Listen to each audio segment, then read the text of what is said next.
Le procès contre la journaliste Moussa Yeroba s'est tenu hier au tribunal correctionnel de Dixine. L'audience du jour était axée sur les débats de forme. La défense qui a relevé l'inconstitutionnalité du dossier devant le tribunal a plaidé à son renvoi devant la Cour constitutionnelle pour qu'elle donne son avis. Mariam Fodé Camara était de la partie regardée. Poursuivi pour diffamation par voie de presse selon l'article 109 de la loi sur la liberté de la presse, la journaliste Moussa Yeroba a comparu devant le tribunal de Dixine. L'avocat de l'activiste des droits de l'homme s'est appesanti sur l'article 7 de la Constitution qui favorise la liberté de la presse. Maître Salifou Beyavoui invoque aussi l'article 96 de la loi fondamentale qui permet de soulever devant toute juridiction une exception d'inconstitutionnalité. Face à l'infraction reproché, nous avons opposé d'abord l'inconstitutionnalité de la loi. Nous attendons que le juge tranche et nous souhaitons que cette affaire soit renvoyée devant la Cour constitutionnelle. La partie civile balaie du revers de la main ses arguments. Maître Pépé les considère comme une fuite en avant. Cette exception est une fuite en avant pour empêcher le cours normal de la procédure. C'est une intention délibérée de faire du dilatoire. Et je suis convaincu que le tribunal n'avalera pas cette pilule. Autre temps fort de cette audience, c'est la présence d'un des défenseurs des droits des femmes qui invite les jeunes filles à soutenir Moussa Yeroba. C'est un mauvais message qu'on est en train d'envoyer aux jeunes filles et aux jeunes femmes de notre pays. Cette dame devrait être soutenue. Elle a simplement voulu défendre les droits d'une autre fille. L'affaire sera mise en délibéré le 11 octobre prochain. Human Ratio qui a présenté jeudi un rapport sur l'exploitation minière. L'accent est donc mis sur la SMB et la CBG. Le rapport montre comment l'exploitation minière bouleverse les vies et les modes des subsistances des communautés rurales de Boké. À peine présenté, le gouvernement l'a décrié, indiquant ses efforts pour le développement des communautés impactées par l'exploitation minière. Alceni Bari, Aboubakar Din Kamara étaient de la partie regardée. C'est un rapport de 165 pages intitulé « Quels bénéfices en tirons-nous » que Human Rights Watch a présenté aux journalistes. Il dépeint l'impact des sociétés minières, notamment SMB et CBG, dans l'exploitation des mines à Boké. Le rapport décrit également les dégâts causés par l'expropriation des terres agricoles sans indemnisation et la gestion opaque des ressources. Ça constate que le gouvernement de la Guinée, en tentant de saisir une partie du marché de la bauxite ces dernières années, s'est focalisé sur cette croissance et a souvent mis les droits de communauté au second plan. On voit ça dans la zone de Boké, d'abord avec les tensions sociales qui s'imposent dans la zone. Dans ce rapport figure tout en haut le défi sanitaire et le difficile accès à l'eau potable des communautés rurales. On peut aussi prendre les impacts liés à l'eau avec les cours de l'eau qui sont pollués par les sédimentations qui tombent des mines. Et tout ça qui nécessite que les sociétés minières et l'État assurent que quand les nouveaux projets miniers commencent, qu'il y ait toutes les études qui sont faites, qu'il y ait toutes les mesures en place. Le gouvernement s'est vite empressé de décrier ce rapport et de faire entendre sa version. Nous sommes un peu surpris que le scope soit déjà sur 2 sociétés seulement. Qu'à cela ne tienne, au niveau des informations également, nous avons un sentiment que c'est très partiel, très parcellaire. Hein. Et les quelques informations pertinentes qui sont dedans, nous allons prendre et puis les remonter à qui de droit. Oui. Si la Guinée occupe les premiers rangs au monde dans l'exploitation de la bauxite, toutefois, elle se classe également parmi les plus pauvres, d'où l'invite de l'ONG Human Rights Watch à plus de transparence dans la gestion des ressources minières.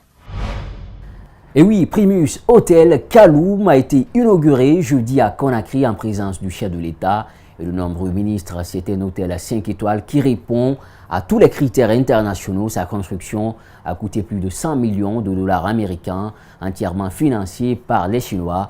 Mamadou Kalissou, Ibrahima Souri Sengsouma signe ce public reportage.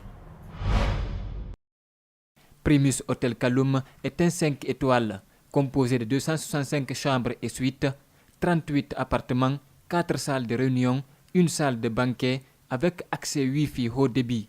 Le ministre de l'Hôtellerie et du Tourisme a visité le bâtiment. C'est impressionnant.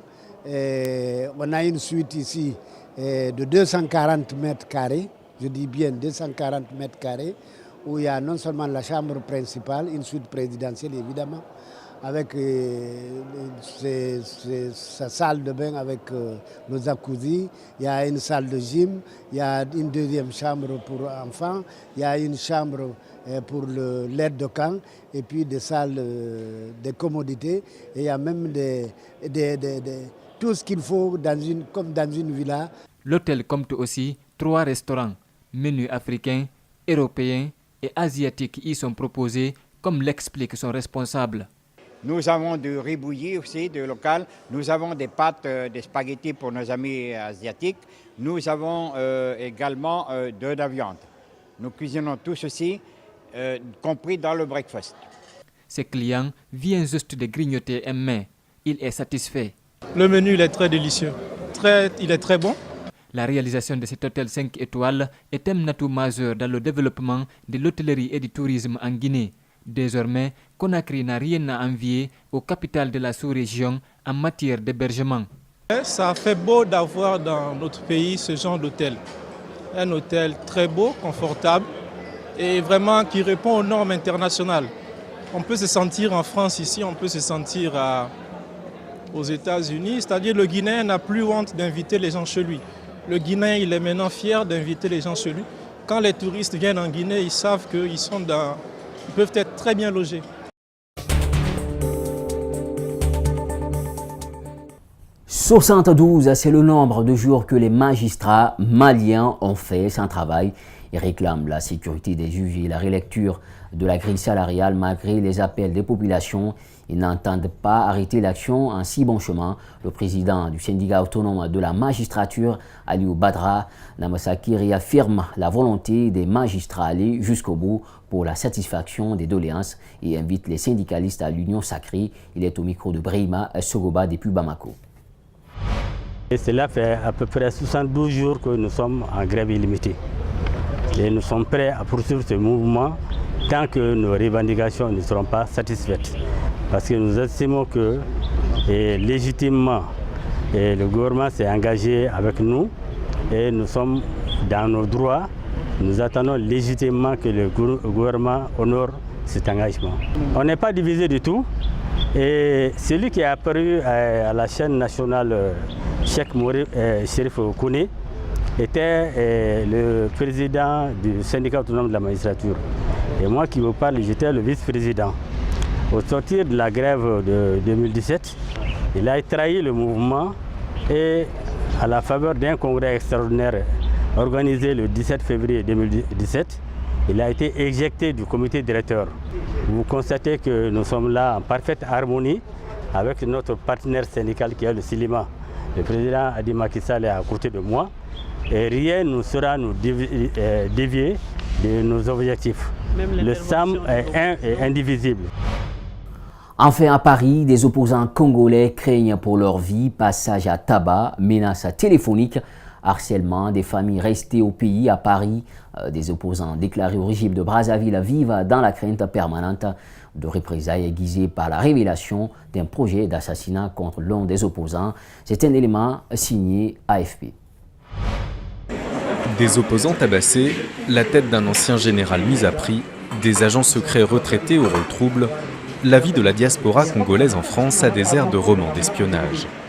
Dernier épisode en date, une tentative d'assassinat contre Ferdinand Mbaou, fomentée par d'anciens agents de la DGSE.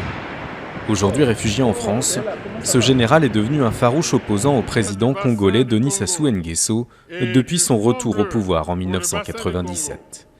En 2015 déjà, il échappe à une première tentative d'assassinat devant son domicile en région parisienne. Il s'en sortira indemne, mais gardera une balle logée dans le dos. La plainte, elle, vient d'être classée sans suite. J'ai eu de la chance, mais la chance que j'ai eue, tout le monde ne l'a pas. Nous avons peur et oui, nous nous sentons menacés partout, même ici en France. Cet autre opposant a été passé à tabac en mai 2017, alors qu'il se rendait à une manifestation contre la visite de Denis Sassou Nguesso à Paris.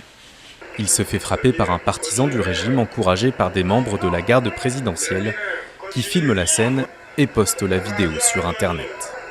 C'est la plainte que j'avais déposée contre la garde rapprochée donc, de M. Sassou Nguesso. Sur Internet, Roland Lévy-Nitou dénonce les luxueuses propriétés détenues en France par le président Sassou et son entourage, comme cette villa sur les hauteurs de Nice. Des révélations explosives pour le pouvoir, dans un pays où la moitié de la population vit sous le seuil de pauvreté.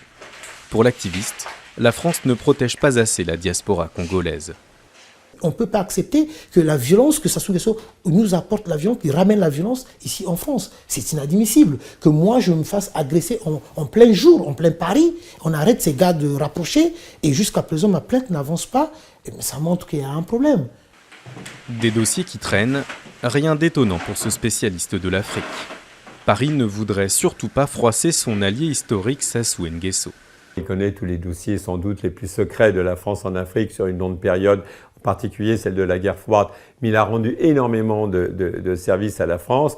Sur le plan économique et pétrolier, il a aidé Elf et ensuite Total à avoir des positions en Angola. Face à la menace, la diaspora congolaise tente de s'organiser. Raphaël Goma dirige une organisation d'opposants. Ce franco-congolais n'a pas remis les pieds à Brazzaville depuis 2005. Il ne se déplace jamais seul depuis qu'il affirme qu'une voiture a tenté de le renverser. Il accuse les autorités françaises de complaisance vis-à-vis de certains dirigeants africains. La France-Afrique, ce n'est pas terminé tant que la France aura besoin des intérêts en Afrique, notamment le pétrole, l'uranium et que sais-je encore. La France continuera toujours à manipuler ces dirigeants-là. Parce qu'ils préfèrent des gens qui sont là pour servir les intérêts français. Interrogés, les autorités congolaises ont démenti toutes les accusations portées à leur encontre. C'est la fin de cette édition d'information. Au cadrage, il y avait Abdoulaye Kamara, à la régie Nala et Sylvie. Portez-vous bien où que vous soyez, surtout restez avec Espace TV car le meilleur reste à venir.